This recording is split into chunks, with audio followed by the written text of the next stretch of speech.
আসসালামু আলাইকুম রহমতুল্লাহ। সম্মানিত দিনী ভাইগণ, আশা করি এবং দোয়া করি আপনারা সকলেই ভালো আছেন। আপনাদের দোয়ায় আল্লাহ পাক, আল্লাহ পাকের হাবিব হুজুর পাক সাল্লাল্লাহু আলাইহি ওয়াসাল্লামের রহমতে আমিও ভালো আছি। আজকে যে বিষয়টা নিয়ে আমি আলোচনা করব এটা হচ্ছে সূরাতুল ফাতিহা এর আর রহমানুর রহিম এবং ইয়্যাকা না'বুদু ওয়া ইয়্যাকা নাস্তাঈন এর মুআক্কেল হাসিল। এই আমলটা মূলত আমি আমার চ্যানেলে আরও একবার আলোচনা করেছি গত মাসে বা তার আগের মাসে। এখানে অনেক কিছু অনেকে বুঝতে পারেননি। আজকে ভিডিওটাতে আমি চেষ্টা করব আগের যে বিষয়গুলো নিয়ে আপনারা প্রশ্ন করেছেন এই এই প্রশ্নগুলো সহ সুন্দর করে ভিডিওটা গুছিয়ে করার জন্য। মূল ভিডিওটাও তৈরি হবে, পাশাপাশি আপনাদের আগে যে প্রশ্নগুলো ছিল উত্তরগুলো ইনশাল্লাহ এই ভিডিওর মাধ্যমে চলে আসবে। আজকে যে আমলটা আমি দিচ্ছি এই আমলটা হচ্ছে মূলত সরাসরি জিন হাসিল, অর্থাৎ জিন বলে যে পৃথিবীতে কিছু আছে এই জিনিসটার প্রমাণ আপনারা যারা এই আমলটা করবেন তারা পাবেন, এবং যারা আমলটা করবেন তারা মানুষকে এই প্রমাণটা দেখাতেও পারবেন, সরাসরি জিন্নাতের উপস্থিতি দেখাতেও পারবেন এই আমলটার মাধ্যমে। আমার কমপক্ষে 100 ছাত্র হবে কিংবা তার চেয়ে বেশি হবে যারা এই সূরাতুল ফাতিহা এর মুমিন জিন্নাতগুলো হাসিল করেছেন। 100 বা তার চেয়ে বেশি হবে, কম হবে না। যারা অনলাইন স্টুডেন্ট তাদের মাঝে, আর অফলাইনের মাঝে আমার যে কয়েকজন ছাত্র ছিলেন আগে 2014-15 সালে, তাদেরও যতগুলো ছাত্রই ছিল আমার প্রত্যেকের এটা হাসিল করা আছে। অনলাইনের মধ্যে যারা আছেন তাদের মাঝেও 100-র কম হবে না, আরও বেশি হবে। এই আমলটার মাধ্যমে আপনার সূরাতুল ফাতিহা এর 3 জন থেকে 690 জন, এটার 690 থেকেও বেড়ে যেতে পারে, মুমিন ইফরিত জিন আপনাদের হাসিল হয়ে যাবে ইনশাল্লাহ। এই মুমিন জিনগুলোর মাধ্যমে আপনি অনেক ধরনের কাজ করাতে পারবেন। আমি একটা বর্ণনা এখানে লিখেছি, এছাড়াও আরও বিভিন্ন রকমের কাজ আছে যেগুলো আমি লিখিনি। এর বাইরের কাজগুলো জানতে হলে আপনারা আমার সাথে আমল করে করে যোগাযোগ করবেন, আমি বুঝিয়ে দেব। স্বাভাবিকভাবে যেই জিনিসগুলো ওনারা স্বাভাবিকভাবেই আপনাদেরকে সহযোগিতা করবে এই বিষয়গুলো আমি এখানে লিখেছি। আমি একটা একটা করে বর্ণনা করছি, আমি আমলটা পরে দিচ্ছি, এবং যেই আপনারা যে ওনাদের মাধ্যমে যে সকল কাজগুলো করাতে পারবেন সেটা আমি আগে বর্ণনা করছি। 1 নম্বর হচ্ছে রুগীর হাত দিয়ে হাজিরা লিখে দেওয়া। একটা রুগী যখন আসবে তখন রুগীর হাতে আপনারা কলম দিয়ে দিবেন, ডালিম কাঠের কলম দিয়ে দিবেন, অথবা গুয়ে বাবলা গাছের ডালের কলম দিয়ে দিবেন, এবং বলবেন যে সূরাতুল ফাতিহা এর মুআক্কিল হুজুরগণ ওনার হাতে আসেন, ওনার কি কি সমস্যা লিখে দিয়ে যান। এটা বলে সূরাতুল ফাতিহা পরে হাতে দম দিতে থাকবেন। কিছুক্ষণ পরেই দেখবে ওই রোগী দেখতে পাবে তার হাতের মধ্যে নিজে নিজে লেখা হচ্ছে। যদি জিন হয় লেখা আসবে যে জিনের সমস্যা, জাদুর সমস্যা, কিংবা উপরি সমস্যা, কিংবা রজাআতের সমস্যা, কিংবা বদনজর লেগেছে, কে করেছে নামটা পর্যন্ত এখানে ওনারা লিখে দিবে। যদিও আপনার এটা নামটা লেখাবেন না, এগুলো ঝামেলা হবে। আপনার কি সমস্যা রুগী তার নিজের হাত দিয়ে এই লেখাটা লিখতে পারবে। এক্ষেত্রে সুবিধা হবে যে আমাদের এই মুদাব্বিরি লাইনের উপরে যে অবিশ্বাস মানুষের রয়েছে, আপনি এই জিনগুলো হাসিল করলে আপনি মানুষের অবিশ্বাসটাকে আপনি বিশ্বাসে রূপান্তর করে দিতে পারবেন। এজন্য আপনি নেকি হবে। মানুষকে নাস্তিকতার মানসিকতা থেকে আস্তিকতার মানসিকতায় আনার জন্য আপনার নেকি হবে। এই আমলটা করে যদি আপনি রুগীর হাজিরা করেন, শুধু হাজিরা না, আপনি আর অনেক কিছু করতে পারবেন, যেটা আমি পরে আলোচনা করছি। 2 নম্বর হচ্ছে রোগীর হাতের উপর জিন হাজিরা দেখা, তার জিন জাদুর সমস্যার সমাধান করে দেওয়া, সমাধানও করে দিবে। অর্থাৎ যদি হাজিরায় যদি আসে যে জিনের সমস্যা, আপনি হুজুরদের বলবেন যে জিনটাকে বন্দি করে ফেলুন। জাদুর সমস্যা দেখলে জাদুটাকে ধ্বংস করে ফেলুন। বদনজরের সমস্যা হলে বদনজর ধ্বংস করে ফেলুন। বন্দিশের সমস্যা হলে ধ্বংস করে ফেলুন। সবগুলি ধ্বংস করার পরে যদি কোনো কিছু ধ্বংস করা না যায়, এটাও আপনি বললেই হবে যে হুজুর সব কিছু কি ধ্বংস হয়েছে না হয়নি লিখে দেন। তো হুজুরটা লিখবে যে হ্যাঁ ধ্বংস হয়েছে, অথবা লিখবে যে না ধ্বংস হয়নি। হুজুরা ওই হাতে দিয়ে লিখে দিয়ে যাবে, রোগীর হাত দিয়ে লেখাগুলো হবে। অথবা এটা বলবে যে আংশিক ধ্বংস হয়েছে, আংশিক ধ্বংস হয়নি। কিভাবে ধ্বংস হবে সেটাও হুজুরা লিখে দিয়ে যাবে। আপনি এই আমলগুলো করেন, ধ্বংস হয়ে যাবে। কিংবা আপনি আলী খান হুজুরকে বলেন আলীকান হুজুররা ধ্বংস করে দিবে। এটা রুগীর হাত দিয়েই ওই হুজুররা লিখে দিয়ে যাবে। এটা আপনারা সবাই দেখতে পারবেন, আপনি দেখতে পারবেন, রুগী দেখতে পারবে, যদি রুগীর সাথে 10টা লোক আসে তারাও দেখতে পারবে, সবাই দেখতে পারবে। 3 নম্বর হচ্ছে রুগীর চোখের সামনে জিন এনে কাজ করানো। 4 নম্বর হচ্ছে পৃথিবীর যে কোনো স্থান থেকে তাবিজ উঠিয়ে এনে ধ্বংস করা এবং উক্ত স্থানেই ধ্বংস নিশ্চিত করা। এই সুবিধাটা পেতে হলে ওনাদের সাথে মহব্বত বাড়াতে হবে, আর না হলে এই 4 নম্বর সুবিধাটা সূরা ফাতিহার মুআক্কিল হুজুরগণ সবাইকে দেন না। 5 নম্বর হচ্ছে নিজের কল্যাণ অকল্যাণের বিষয়ে স্বপ্নে ও বাস্তবে পরামর্শ নেওয়া। এই বিষয়টাও মহব্বত বাড়ালে আপনারা সুবিধা পাবেন, মহব্বত না বাড়ালে ওনারা সবার ক্ষেত্রে এই ধরনের সহযোগিতাগুলো করেন না। 6 নম্বর হচ্ছে কোনো দ্রব্য বস্তু বা খাদ্য যদি আপনার খেতে মন চায় বা কোনো ব্যাপারে যদি সহযোগিতা প্রয়োজন হয় যেটা পাওয়া যাচ্ছে না, সেক্ষেত্রে পর্যায়ক্রমে তাদের মাধ্যমে এই জিনিসগুলো পাওয়া যাবে। আপনি মহব্বত বাড়াতে থাকলে একসময় আপনার এই সূরা ফাতিহার এই মুআক্কিল হুজুরদের মাধ্যমে আপনি ওই জিনিসগুলো নিয়ে আসতে পারবেন। বললেই হবে, ওনারা একটা মাটির হাঁড়ি বা মাটির কলসি আপনাকে রাখতে বলবে, সে মাটির হাঁড়ি বা মাটির কলসির মধ্যে আপনি সূরা ফাতিহার যে মুআক্কিল হুজুরগণ যা যা এনে দিবে সেগুলো আপনি এর ভিতরে পাবেন। মহব্বত বাড়ালে ওনারাই আপনাকে বলবে কখন কি করতে হবে। 7 নম্বর হচ্ছে কোথাও যদি আপনি ঘুরতে যেতে মন চায় আপনি তাদের সহযোগিতা পাবেন। 8 নম্বর আল্লাহ রাব্বুল আলামিনের সকল অদৃশ্য শক্তির সাথে যোগাযোগের মাধ্যম হিসাবে ব্যবহার করতে পারবেন। অর্থাৎ আপনার ধরলাম অন্যান্য জিন্নাত হাসিল আছে, ওই জিনগুলোকে যদি ডাকেন, ডেকেও আপনি সূরাতুল ফাতিহা এর মুআক্কিল হুজুর এর মাধ্যমে ওই হুজুরদের মাধ্যমে কথা বলাতে পারবেন। 9 নম্বর হচ্ছে জিন্নাতের দেশে যাওয়া আসার রেফারেন্স হিসেবে, অর্থাৎ জিন্নাতের দেশে যারা গিয়েছেন তারা জানেন যে ওইখানে যেতে হলে এবং ওইখানে অবস্থান করতে হলে একটা শক্ত রেফারেন্স লাগে। আপনার বাসায় যদি কেউ আসে বা আপনার বিল্ডিংয়ে যদি কেউ ঢুকে সিকিউরিটি ব্রেক করে, নর্মালি আপনি তাকে চার্জ করবেন যে আপনি যে ভিতরে ঢুকেছেন আপনি কার কাছে এসেছেন। তো আপনাকে একটা পরিচয় দিতে হবে যে আমি অমুক তালার অমুক ব্যক্তির কাছে এসেছি। পরিচয় না দিলে আপনাকে আটক করে ফেলবে। ওইখানেও আপনার একটা শক্ত রেফারেন্স লাগবে। আমার যারা ছাত্র তারা মেইনলি হচ্ছে আলীকান মালিকান তালিকান হুজুরের কানেক্টেড ছাত্র ওনারা। এই হিসেবে আলীকান মালিকান তালিকানের রেফারেন্সে আপনারা জিন্নাতের দেশে বিচরণ করতে পারবেন। কিন্তু যেহেতু ওনারা সরাসরি জিন্নাত না, আলীকান মালিকান তালিকান হুজুর জিন্নাতকে হত্যাকারী, জিন্নাত পোড়ানোর জন্য আলীকান হুজুরের চেয়ে পারদর্শী আর কাউকে পাওয়া যায় না জিন্নাতকে পোড়ানোর জন্য। এই জন্য ওনাদের রেফারেন্স না দিয়ে আপনারা, যেহেতু সূরাতুল ফাতিহা এর মুআক্কিলগুলো আপনার হাসিলাত জিনেগুলো, আপনার নিজের নামের হাসিলাত জিনেগুলো, এই জন্য ওনাদের রেফারেন্স আপনি ব্যবহার করতে পারবেন। সেক্ষেত্রে জিন্নাতের দেশে, মুমিন জিন্নাতের দেশে আপনার কোনো ঝামেলা হবে না একটা শক্ত রেফারেন্স থাকার কারণে। এখানে এমন না যে আপনার একজন জিন হাসিল হবে, এখানে আপনার 3 জন থেকে শুরু করে আপনার প্রায় 690 বা তারও বেশি জিন হাসিল হতে পারে। সবার রেফারেন্সগুলো আপনি এখানে ব্যবহার করতে পারবেন। 10 নম্বর হচ্ছে উল্লিখিত বিষয়গুলো ছাড়াও আরও কমপক্ষে 5-10টি বিষয় যা প্রকাশে নিষেধাজ্ঞা রয়েছে কিন্তু আমেল এটা জানতে পারবে। যেমন বিড়ালের মাধ্যমে কাজ করানো, বিড়ালকে সাথে নিয়ে বিভিন্ন কিছু করানো, এটা সূরা ফাতিহার হুজুর যে দ্বারা করানো যায়।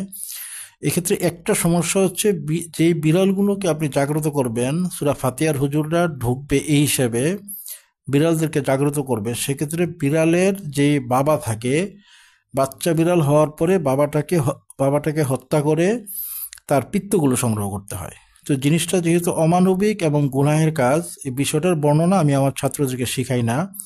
আর এখানে যেগুলো আছে এগুলো অধিকাংশগুলি শেখানো হয়, আর কিছু কিছু হুজুররা নিজেরাই যাকে যে সুবিধাটা দেন সেটা বলে দেন এবং সেই অনুযায়ী তারা সেই সুবিধাটা নিতে পারে।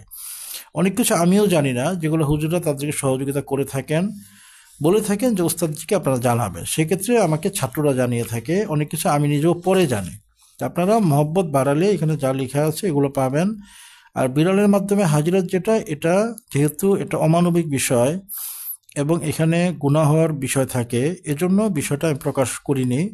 যদি কখনো প্রয়োজন হয় বই লিখে প্রকাশ করে যাব, যেন এই বিদ্যাটা মৃত হয়ে না যায়। তবে যেসব করাটা গুনাহের কাজ, করা ঠিক হবে না। সূরাতুল ফাতিহার মুমিন জিন, এবং এই মুমিন সবাই ইফরিত গোল মারির সবাই আসে, তবে মেজর হিসাবে ইফরিত জিনগুলো থাকে। এটা হাসিল করার নিয়মটা আমি দিয়ে দিচ্ছি আপনাকে। চাঁদের প্রথম বৃহস্পতি বা শুক্রবার এই যে আর 2 দিন পরেই আসছে, চাঁদের প্রথম বৃহস্পতিবার অথবা শুক্রবার। আপনাকে 2 দিনের যে কোনো একদিনই আমলটা করতে হবে, অন্য দিন আমল করলে সেটা হবে না। চাঁদের প্রথম বৃহস্পতি বা শুক্রবার, এই যে আর 2 দিন পরে আসছে চাঁদের বৃহস্পতি, এরপরের দিন শুক্র, আপনি 2 দিনের যে কোনো একদিন আমলটা শুরু করতে পারবেন। এশার নামাজের পরে আমল করবে একটানা 7 দিন। এখানে 3 দিনও কিছু কিছু লোকের আমল হাসিল হয়ে যাবে, আপনারা সবাই 7 দিন আমলটা করবেন। নিজ নাম ও মায়ের নামের সাথে আদর যোগ করে এটা বের করতে হয়। যাই হোক, আপনারা সকলে 7 দিন করবেন তাহলেই হবে। আর যদি কারো 3 দিন করতে হয়, আমি এজাজত যখন দিব তখন আমি বলে দিব।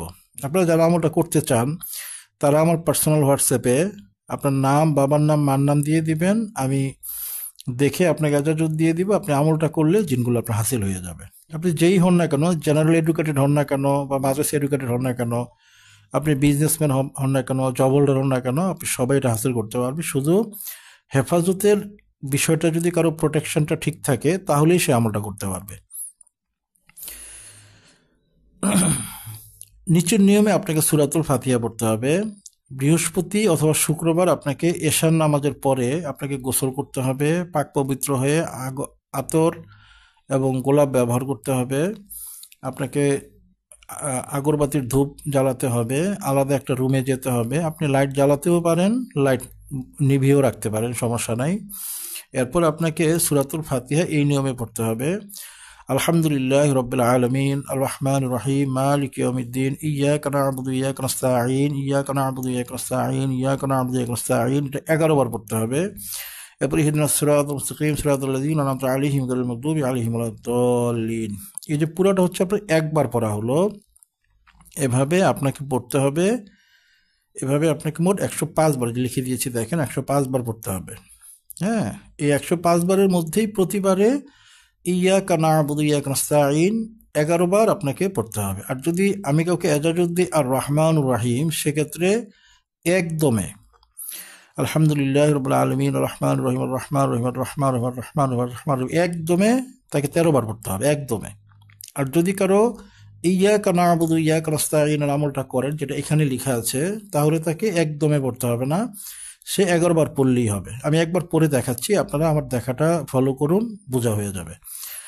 আউযু বিল্লাহি মিনাশ শাইতানির রাজিম, বিসমিল্লাহির রহমানির রহিম, আলহামদুলিল্লাহি রাব্বিল আলামিন আর রহমানির রহিম মালিকি ইয়াউমিদ্দিন ইয়্যাকা না'বুদু ওয়া ইয়্যাকা নাস্তাঈন ইয়্যাকা না'বুদু ওয়া ইয়্যাকা নাস্তাঈন ইয়্যাকা না'বুদু ওয়া ইয়্যাকা নাস্তাঈন ইয়্যাকা না'বুদু ওয়া ইয়্যাকা নাস্তাঈন ইয়্যাকা না'বুদু ওয়া ইয়্যাকা নাস্তাঈন ইয়্যাকা না'বুদু ওয়া ইয়্যাকা নাস্তাঈন ইয়্যাকা না'বুদু ওয়া ইয়্যাকা নাস্তাঈন ইয়্যাকা না'বুদু ওয়া ইয়্যাকা নাস্তাঈন ইয়্যাকা না'বুদু ওয়া ইয়্যাকা নাস্তাঈন ইয়্যাকা না'বুদু ওয়া ইয়্যাকা নাস্তাঈন ইয়্যাকা না'বুদু ওয়া ইয়্যাকা নাস্তাঈন, 11 বার হলো। এরপর হচ্ছে ইহদিনাস সিরাতাল মুস্তাকিম সিরাতাল লাযীনা আন'আমতা আলাইহিম গায়রিল মাগদুবি আলাইহিম ওয়ালাদ-দাল্লিন, আমিন। এই পুরোটা মিলে একবার হয়ে গেল। এভাবে আপনাকে 105 বার পড়তে হবে সূরাতুল ফাতিহা। আগে 11 বার যে কোনো দুরূদ শরীফ, পরে 11 বার যে কোনো দুরূদ শরীফ পড়ে নেবেন। আমলটা আপনাকে এক বৈঠকেই করতে হবে, বৈঠক ভাঙলে আমলটা বাতিল হয়ে যাবে। আপনাকে স্থান এবং সময়টা ঠিক হওয়া লাগবে। আপনার যে স্থানটা যদি এদিক সেদিক হয় খুব একটা সমস্যা হবে না। আপনি আজকে করলেন ঢাকায়, এরপরের দিন নোয়াখালী, এরপরের দিন করলেন আবার ঢাকায়, সেক্ষেত্রে সমস্যা হবে না। কিন্তু 7 দিনে যদি আপনি আলাদা আলাদা জায়গা চেঞ্জ করেন, সেক্ষেত্রে হাসিল হওয়ার সম্ভাবনা খুবই কম। আপনি 1 দিন বা 2 দিন যদি আপনি স্থান চেঞ্জ করেন, সেটা সমস্যা হয় না, যেটা আমি আমার ছাত্রদের মাধ্যমে দেখেছি। আর সময়ের বিষয়টা আপনারা খেয়াল রাখবেন। আজকে যদি 10টার সময় করেন, কালকেও যেন 10টা, 10:30, 11টার মাঝে করতে পারেন। অর্থাৎ কাছাকাছি সময় যেন থাকে, একুরেট সময় না হলেও যেন কাছাকাছি সময় আমলটা করা হয়, বিষয়টা খেয়াল রাখবেন। শেষের দিন পড়ার নিয়মটা একটু ভিন্ন। প্রথম 6 দিন আপনারা আমি যেভাবে বললাম এভাবেই পড়বেন। প্রথম 6 দিন আমি যেভাবে বললাম এভাবেই পড়বেন। শেষের দিন যখন আপনি পড়বেন, তখন শেষের দিন উপরের নিয়মে পড়ে মুয়াক্কালাতের নাম লিখে তাতে দম করে নকশা জাগ্রত করে ফজর নামাজের পূর্বে পানিতে ফেলতে হবে। আমি একটা নকশা দিব, এই নকশাটা আপনার প্রথম দিনই লিখে ফেলবেন। প্রথম দিনই লিখে এটা আপনি আমল যেখানে করবেন সেখানে রেখে দিবেন, জায়নামাজের উপরেই রেখে দিবেন নকশাটা। নকশাটা আমি একটু পরে দেখাচ্ছি, কিছুই করতে হবে না, শুধু এটা জায়নামাজের উপরে রেখে দিবেন নকশাটা। অর্থাৎ যে নকশাটাকে আপনি জাগ্রত করছেন, ওইখানে 3 জন মুয়াক্কালাতের নাম আছে, সিম্বল আছে ওইখানে, ওই নকশাটা জাগ্রত হবে, ওটা রেখে দিবেন। প্রথম দিনই লিখে ফেলবেন, লিখে রেখে দিবেন। আপনার হাতেই লিখবেন, অন্য কারো হাত দিয়ে লিখবেন না। জাফরান কালি দিয়ে লিখবেন, যদি জাফরান কালি না পাওয়া যায় সেক্ষেত্রে লাল কালি দিয়ে লিখবেন। তবে বাজারের লাল কালি যেহেতু নাপাক, এই জন্য লাল কালি দিয়ে লিখলে মাঝে মাঝে জাগ্রত হয় না। আপনারা দোকানে যে কম দামি জাফরানগুলো আছে 50 টাকা 100 টাকা করে যে জাফরানের বোতলগুলো, ওই বোতলগুলো দিয়ে লিখলেও চলবে। কিন্তু লাল কালির মধ্যে যেহেতু নাপাক থাকে, সেক্ষেত্রে কখনো কখনো এটা জাগ্রত হয় না।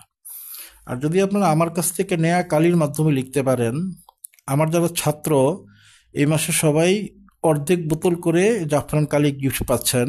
তা আপনারা ইচ্ছা করলে আমার কাছ থেকে যে গিফটের এই জাফরান কালি আছে ওইটা দিয়েও লিখতে পারেন। এটা 1 নম্বর কালিটা বানানো হয় এবং এটা একেবারে সর্বোচ্চ কোয়ালিটির কালি। এটা বাংলাদেশে এর চেয়ে ভালো কোয়ালিটির কালি কেউই বানায় না, এবং এটা আপনারা পরীক্ষা করে দেখবেন, এর চেয়ে ভালো কালি কারো কাছে নেই। ওই কালিটা দিয়ে লিখলে সবচেয়ে ভালো।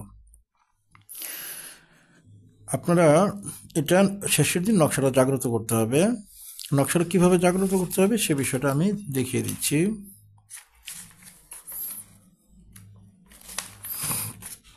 এই যে এখানে নকশাটা দেখতে পাচ্ছেন, এই নকশাটাকে আপনার প্রথম দিনই লিখে ফেলবেন। প্রথম দিনই আপনারা একটা কাগজে লিখে ফেলবেন। এখানে যে মিম থেকে টেনে এখানে একটা পেজ দিয়ে এ পর্যন্ত যাবে, এরপরে সোয়াদের পরে হা, এখানে সোয়াদের পরে হা, সোয়াদের পরে হা, এভাবে লিখে ফেলবেন। এরপর এখানে ফা, এখানে 4 1 1 1, এরপর এখানে কাফ, এখানে 1, এখানে 4 1 6 5, এই এতটুকু লিখে ফেলবেন একটা কাগজের মাঝে। কাগজে লিখে প্রথম দিন লিখে ফেলবেন। লিখে এটা আপনি আপনার কাছে রাখবেন, অর্থাৎ যেই জায়নামাজের উপরে আমলটা করছেন ওই জায়নামাজের উপরে এটা রাখবেন। আর লিখবেন হচ্ছে তাবিজের পাতলা কাগজগুলোর মাধ্যমে, যেহেতু এটা আপনার জাগ্রত করতে হবে এবং এটাকে আটার গুলির মাঝে ভরে পানিতে ফেলতে হবে। পাতলা তাবিজের কাগজে লিখবেন। উল্লেখ্য, আর রহমান রহিম জাকাতের ক্ষেত্রে উক্ত আয়াত 13 বার পড়তে হবে একদমে। আমি আগেই বলেছি যে যদি কেউ আর রহমান রাহিমের জাকাত দেন, তাহলে তাকে আর রহমান রাহিম এটা পড়তে হবে একদমে 13 বার। দম ভাঙলে সে জাকাতটার হবে না, মোয়াক্কেলটা জাগ্রত হবে না। দুইটা মূলত একই টাইপের মোয়াক্কেল, তবে আর রহমান রাহিম এর মোয়াক্কেলের শক্তি একটু বেশি। তুলনামূলক ইয়াকা না'বুদু ইয়াকা নাস্তাঈন এর মোয়াক্কেল ওনারও শক্তি বেশি, কিন্তু শক্তির ক্ষেত্রে কিছু তারতম্য রয়েছে। লক্ষণীয়, আমেলকে আগর, লোবান, ধূপ, আতর ইত্যাদি মেখে নিতে হবে গোসলের পর। আপনি সম্ভব হলে প্রতিদিনই গোসল করবেন। যদি প্রতিদিন গোসল করতে না পারেন তাহলে প্রথম দিন গোসল করে নেবেন। আমল চলাকালীন জালালি পরহেজ জরুরি না হলেও করতে পারলে ভালো। যদি আমল চলাকালীন আপনাকে জামালি পরহেজ করতে হবে না। জামালি পরহেজ কি বিষয়টা আমি কমেন্টসে লিখে দিব, বা এটা আপনারা সবাই জানেন জালালি পরহেজ কি, এটা করার প্রয়োজন নেই। যদি কেউ করে তাহলে ভালো, না করলেও কোনো সমস্যা নেই। শেষের দিন মোয়াক্কেলাতের যে নকশাটি, এই নকশাটা মোয়াক্কেলাতের নকশাটি ফজরের ওয়াক্তে আটার গুলিতে ভরে পুকুরে বা নদীতে বা খালে ফেলে দিবে। ফেলে পুনরায় তাকালে রজাত হবে নিশ্চিত। নকশাটা যখন ফেলতে যাবেন, আটার গুলিতে ভরা নকশাটা যখন ফেলতে যাবেন, তখন কারোর সাথে কথাবার্তা বলা যাবে না। ফেলতে যাওয়ার সময়ও কথা বলা যাবে না, যখন ফেলে চলে আসবেন তখনও কথা বলা যাবে না। আপনি বাসা থেকে বের হবেন, পুকুর বা নদী বা খালের উদ্দেশ্যে যাবেন, এই নকশাটা সপ্তম দিন যেই নকশাটা আপনি লিখে জাগ্রত করেছেন, সপ্তম দিন কিন্তু আপনাকে 105 বার এই আগের নিয়মে সূরাতুল ফাতিহা পরে কিন্তু 105টা দম করতে হবে। এখানে দুরূদ শরীফ পরে দম করতে হবে একটা, 5 বার সূরাতুল ফাতিহা দম করে পরে দম করতে হবে 105 বার, এবং আবার শেষে দুরূদ শরীফ পরে দম করতে হবে একবার। টোটাল 160টা দম করতে হবে এটার উপরে, এটা জাগ্রত হয়ে যাবে।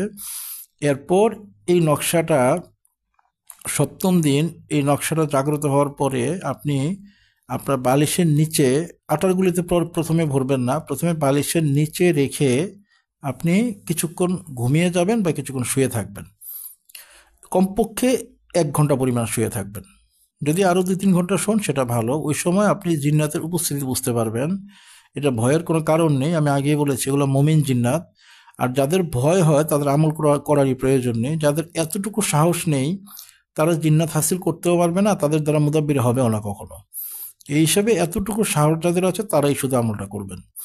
তো মোয়াক্কেলাতের উপস্থিতি আপনারা বুঝতে পারবেন। উনি আসবে, আপনার শরীরে ঘ্রাণ নেবে, আপনার সাথে যেহেতু সেট হবে, আপনার নামের উপরে যেহেতু সে রেজিস্টার্ড হবে, আপনার সাথে সে বিচরণ করবে কিছুক্ষণ। এরপর আপনারা 2 ঘন্টা 3 ঘন্টা রেস্ট নেওয়ার পরে বা 1 ঘন্টা, যদি কম বেশি যেটাই হোক সমস্যা নেই, রেস্ট নেওয়ার পরে আটার গুলিটা আপনারা ফজরের আগে দিয়ে বা ফজরের ওয়াক্তে বা ফজরের জানার আগে বা পরে সমস্যা নেই, আপনারা একটা আটার গুলিতে ভরে, পবিত্র একটা আটার গুলির মধ্যে ভরে সেটা পুকুরে, নদীতে, খালে কোথাও ফেলে দিবেন। যাওয়ার সময়ও কারোর সাথে কথা বলবেন না, আসার সময়ও কারোর সাথে কথা বলবেন না। যদি খুব জরুরি হয় যে কথা না বললেই না, যেমন নিচে গিয়ে দারোয়ানকে বললেন গেট খোলো, ওই অতটুকু কথা, গেট খোলো, বা রিক্সাওয়ালাকে আপনি এতটুকু বলতে পারেন যে আমি সামনের পুকুরে যাব, এতটুকু কথা আর কি। জরুরি কথা বললে বলবেন, অন্যথায় কথা না বললে সবচেয়ে ভালো। আপনি যাবেন, আটার গুলিটা আপনি এক ঢিলে পানিতে ফেলে দিবেন। পানিতে ফেলে পিছনে তাকানো যাবে না, রজাত হয়ে যাবে, আমি লিখে দিয়েছি। ফেলে পুনরায় তাকালে রজাত হবে নিশ্চিত। আপনার পিছনে তাকানোই যাবে না। আপনি ঢিল দিয়ে ফেলে সোজা উল্টা হেঁটে চলে আসবেন। পিছন থেকে যদি আপনাকে কেউ ডাক দেয়, আপনি ডাকে ফিরবেন না। আপনার 3 জন মুয়াক্কেল হাসিল হয়ে যাবে। এই মুয়াক্কেলগুলো আপনি একদিন পরে, যেই দিন আপনি আমলটা করলেন, যেহেতু আমি এজাজত দিচ্ছি, আপনি আমলটা কমপ্লিট করে আপনি আমাকে জানাবেন, আমি চেক দিয়ে দেবো এখান থেকে। এরপর আপনি একদিন পরে আপনার নিজের হাতে বা রোগীর হাতে আপনি মুয়াক্কেলকে ডাকাবেন। ডাকালে আপনি দেখতে পাবেন মুয়াক্কেলটা আপনার হাতে আসছে, হাতে আসবে, কলমের মধ্যে লিখে দিয়ে যাবে। আপনি নিজে কলম নেবেন, আপনি নিজ হাতে এভাবে কলম নেবেন, কলম নিয়ে মুয়াক্কেলকে বললেই হবে যে হুজুর আপনারা আসেন, আমার হাতের উপরে আসেন। এসে আপনারা বাংলা পারেন কিনা, নাকি শুধুমাত্র আরবি ভাষা পারেন, নাকি অন্য কোনো ভাষা পারেন, লিখে দিয়ে যান। এটা বলে আপনি সূরাতুল ফাতিহা পড়বেন, দম করবেন। একবার পড়বেন, একটা দম করবেন, আবারও একবার পড়বেন, একবার দম করবেন। এখানে সূরাতুল ফাতিহা পড়ার সময় আপনাকে কিন্তু ইয়াকা না'বুদু ওয়া ইয়াকা নাস্তাঈন অথবা আর রহমানুর রহিম এগুলো কিন্তু বেশি পড়তে হবে না। এগুলো নর্মাল সূরাতুল ফাতিহা আমরা যেভাবে পড়ি এভাবে পড়লেই হবে। আমি একবার পড়ছি, আপনারা শুনুন। বিসমিল্লাহির রহমানির রহিম, আলহামদুলিল্লাহি রাব্বিল আলামিন, রহমানির রহিম, মালিকি ইয়াউমিদ্দিন, ইয়াকা না'বুদু ওয়া ইয়াকা নাস্তাঈন, ইহদিনাস সিরাতাল মুস্তাকিম, সিরাতাল লাযীনা আন'আমতা আলাইহিম গায়রিল মাগদুবি আলাইহিম ওয়ালাদ-দাল্লিন। একবার পড়বেন, পরে একটা দম করবেন এবং বলবেন হুজুর আপনার যেখানেই থাকেন সূরা ফাতিহার দোহাই, সূরা ফাতিহার দোহাই, সূরা ফাতিহার দোহাই, আপনারা হাতে আসেন।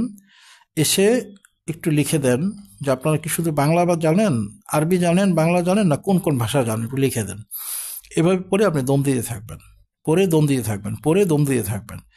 এভাবে 1 থেকে 2 মিনিট ডাকার পরেই দেখবেন যে আপনার কলমটা নিজে নিজে চলতেছে এবং লেখা আসতেছে যে হ্যাঁ আমরা আরবি পারি, বাংলা পারি, বা এরকম ওনারা কি কি পারে মুয়াক্কেলগণ, এটা লিখে দিবে।